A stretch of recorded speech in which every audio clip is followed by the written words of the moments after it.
Hello my dear friends. So last video में हमने discuss किया था अबाउट मोशन।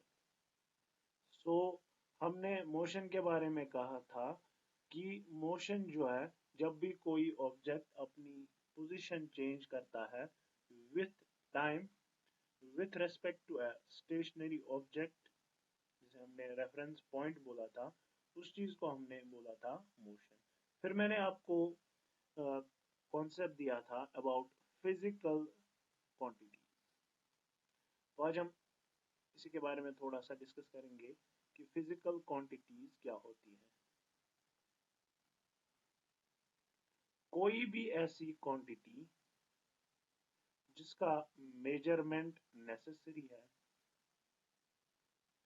जिसका मेजरमेंट नेसेसरी है या जिसे हम मेजर करते हैं, उसे हम बोलते हैं फिजिकल क्वांटिटी। ये जो डेफिनेशन है, ये 9th 10th लेवल के लिए सुटेबल डेफिनेशन है। आगे जब आप हायर क्लास में इस चीज़ के बारे में पढ़ोगे या किसी ने साइंस हायर क्लास में पढ़ा होगा, तो वहाँ पे थोड़ी सी जो है लंबी डेफिनेशन है इसकी, लेकिन 9th 10th लेवल के लिए ये डेफिनेशन जो है काम कर जाती है। सो कोई भी ऐसी क्वांटिटी जिसका मेजरमेंट जरूरी है, उसको हम फिजिकल क्वांटिटी कहते हैं। फॉर एग्जाम्पल, मैं आपको एक एग्जांपल देता हूँ लेंथ की। जो लेंथ है, लेंथ हमें मेजर करनी पड़ती है, इसका मेजरमेंट करना जरूरी है, तो लेंथ एक फिजिकल क्वांटिटी है। या अगर मैं बोलूँ स्पीड, स्पीड हम मेजर करते हैं, चाहे वो कार की स्पीड हो, किसी और चीज की स्पीड हो, ये मेजर करना हमारे लिए जरूरी है, तो ये एक फिजिकल क्वांटिटी है। सो कोई भी ऐसी क्वांटिटी जिसको मेजर करना जरूरी है, उसको हम फिजिकल क्वांटिटी कहते हैं। अब ये जो फिजिकल क्वांटिटीज होती हैं, ये दो तरह की होती हैं। फिजिकल क्वांटिटीज दो तरह की होती है। एक होती है स्केलर क्वांटिटी, स्केलर क्वांटिटी, और दूसरी होती है वेक्टर क्वांटिटी। अब ये क्या हुआ, स्केलर क्वांटिटी और वेक्टर क्वांटिटी, ये हम समझने की कोशिश करते हैं। स्केलर क्वांटिटी हम किसी भी उस क्वांटिटी को कहेंगे जिसमें एक चीज होगा। वो चीज क्या है? मैग्नीट्यूड। अब ये मैग्नीट्यूड क्या है? सपोज मुझे किसी शॉप से कोई चीज बाय करनी है। से फॉर एग्जाम्पल, मुझे जो है एप्पल्स बाय करने हैं। तो जब मैं इस शॉपकीपर से एप्पल्स मांगूंगा, तो एप्पल्स मांगते टाइम मुझे कुछ चीजें इस शॉपकीपर को बतानी पड़ेंगी। तो क्या चीजें मुझे बतानी पड़ेंगी? मुझे बताना पड़ेगा कि मुझे कितने केजी जो है एप्पल के चाहिए। से फॉर एग्जाम्पल 2 केजी एप्पल मुझे चाहिए। तो मैंने शॉपकीपर को बोला कि मुझे 2 केजी एप्पल चाहिए। तो अगर आप गौर से देखोगे, यहाँ पे दो चीजें हैं। एक तो है टू, दूसरा है केजी। ये जो टू है, टू को हम बोलते हैं न्यूमेरिकल वैल्यू, न्यूमरल वैल्यू भी कहा जाता है। सो टू इज न्यूमेरिकल वैल्यू, और ये केजी जो है, केजी यूनिट है। जब यूनिट और न्यूमेरिकल वैल्यू आपको कहीं एक साथ दिखे, तो इस चीज को हम बोलते हैं मैग्नीट्यूड, यानी कि product of numerical value and unit. एक और एग्जाम्पल से समझते हैं। सपोज अगर मैं आपको बोलूंगा कि 3 मीटर, ठीक है, तो यहाँ पे दो चीजें हैं। एक तो है थ्री, थ्री है हमारा न्यूमेरिकल वैल्यू, और दूसरा है मीटर, मीटर है यूनिट, लेंथ का यूनिट। सो दो चीजें, एक तो न्यूमेरिकल वैल्यू और यूनिट, ये दोनों मिला के बनाते हैं क्या? मैग्नीट्यूड। सो स्केलर क्वांटिटीज में होता है मैग्नीट्यूड। तो वेक्टर क्वांटिटीज में क्या होता है भाई? vector quantities may be magnitude.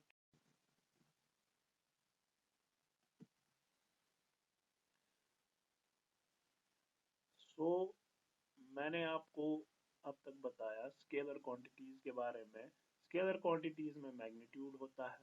अब हम वेक्टर क्वांटिटीज के बारे में बात करेंगे। वेक्टर क्वांटिटी में भी मैग्नीट्यूड होता है।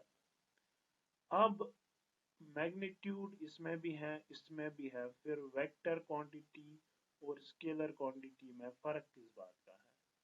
सपोज आपने सुना होगा फोर्स।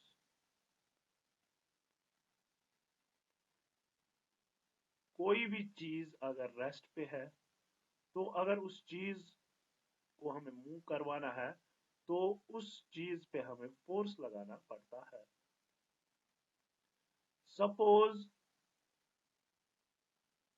इस तरह से मास का यूनिट है केजी, लेंथ का यूनिट है मीटर, उसी तरह से फोर्स का यूनिट है न्यूटन।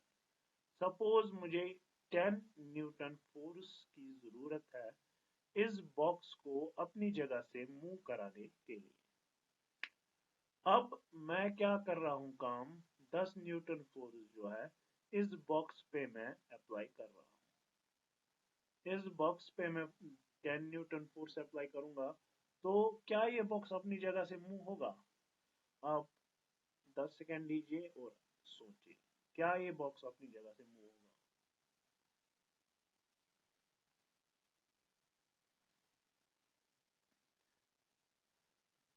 आप में से मैक्सिमम ने सोचा होगा कि हाँ 10 न्यूटन फोर्स चाहिए, तो 10 न्यूटन फोर्स पे तो ये बॉक्स मूव हो जाना चाहिए। लेकिन अगर हम यही 10 न्यूटन फोर्स इस डायरेक्शन में अप्लाई करें, अगर ये 10 न्यूटन फोर्स हम इस डायरेक्शन में अप्लाई करें, तो ये बॉक्स जो है अपनी जगह से मूव नहीं होगा।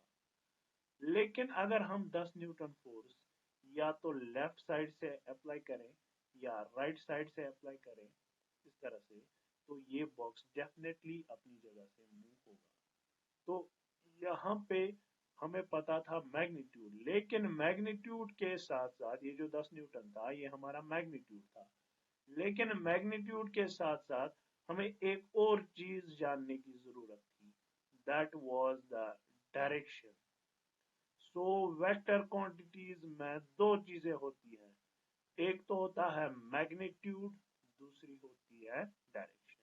स्केलर क्वांटिटी में खाली एक चीज होती है और वो चीज होती है मैग्नीट्यूड।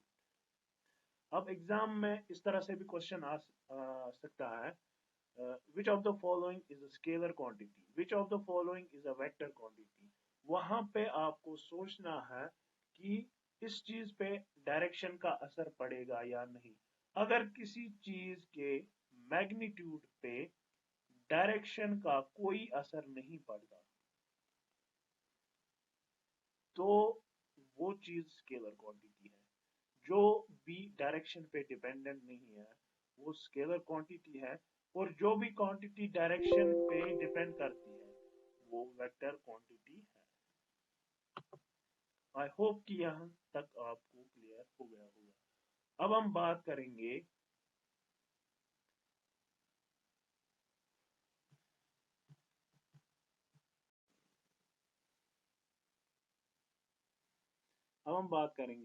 डिस्टेंस और डिस्प्लेसमेंट की। सबसे पहले बात होगी अबाउट डिस्टेंस। जो डिस्टेंस है, डिस्टेंस को हम डिफाइन करते हैं, it is the actual length, it is the actual length of the path covered by an object during motion। So जब एक ऑब्जेक्ट जो है मूव करता है तो उस मूव करने में उसने टोटल लेंथ कितनी कवर की, उसी को हम बोलते हैं डिस्टेंस। एक एग्जांपल से हम समझते हैं। सपोज एक पर्सन है, ये पॉइंट ए पे है, इस पर्सन ने मूव किया up to the point B. A से बी मूव किया, सपोज ए से बी तक है 50 मीटर्स। तो ए से बी तक मूव करते टाइम इसने जो टोटल लेंथ कवर की दैट इज 50 मीटर्स, तो यही इसकी डिस्टेंस आ जाएगी। तो यहाँ पे उसकी डिस्टेंस आ जाएगी 50 मीटर्स। अब पर्सन है ए पे, उसने ए से बी तक मूव किया से फॉर एग्जांपल 20 मीटर्स। फिर उसको कोई जरूरी काम याद आ गया और वो वापस आ गया up to the point A. तो यहाँ पे उसकी जो डिस्टेंस है वो आ जाएगी, ए से बी तक उसने मूव किए 20 मीटर्स, यानी कि 20 मीटर्स लेंथ कवर की। उसके बाद बी से ए तक और 20 मीटर्स, सो टोटल डिस्टेंस आ जाएगी 20 प्लस 20 दैट इज 40। सो ये 40 मीटर्स आ जाएगी उसकी डिस्टेंस। डिस्टेंस जो है उसको हम डिनोट करते हैं एस से। It is denoted by S, ठीक है। और जो डिस्टेंस है, डिस्टेंस एक स्केलर क्वांटिटी, ये इंपॉर्टेंट ऑब्जेक्टिव है फॉर योर एसएसबी एग्जाम। जो डिस्टेंस है, distance is a scalar quantity. ये आप अपनी नोट्स बुक्स पे नोट डाउन कर लीजिए, ये एक स्केलर क्वांटिटी है। अब ये कैसे स्केलर क्वांटिटी है ये हम समझते हैं। सपोज एक पर्सन है, ए से बी तक गया, ए से बी तक है 10 मीटर, और फिर ये बी से ए तक वापस आया, अपनी डायरेक्शन चेंज की। तो इसने जो टोटल डिस्टेंस इस टाइम पे कवर की वो है 20 मीटर। अब दूसरे टाइम ये ए से बी तक गया 10 मीटर्स, फिर ये बी से सी तक गया। इस टाइम पे इसने अपनी डायरेक्शन चेंज की। लास्ट टाइम ये बी से वापस आया था इस डायरेक्शन में, लेकिन इस टाइम ये बी से सी तक गया इस डायरेक्शन में। तो टोटल डिस्टेंस क्या रही इसकी? टोटल डिस्टेंस रही 20 मीटर्स, यानी कि इसने जो डायरेक्शन चेंज की उससे डिस्टेंस पे कोई इफेक्ट नहीं पड़ा, इसीलिए ये डिस्टेंस जो है, डिस्टेंस एक स्केलर क्वांटिटी है, ठीक है। अब हम बात करेंगे अबाउट डिस्प्लेसमेंट।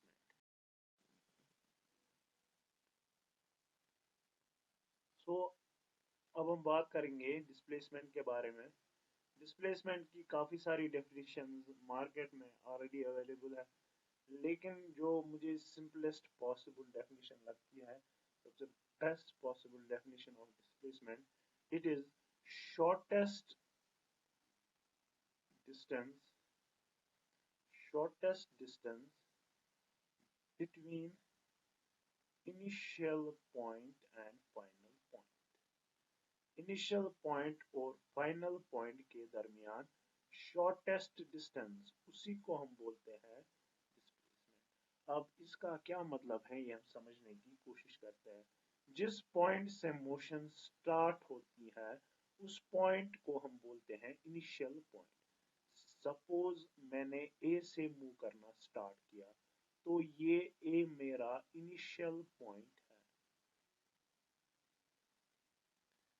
अब ए से मैं मूव करूंगा up to the point B, और टोटल ए से बी तक है 100 मीटर्स।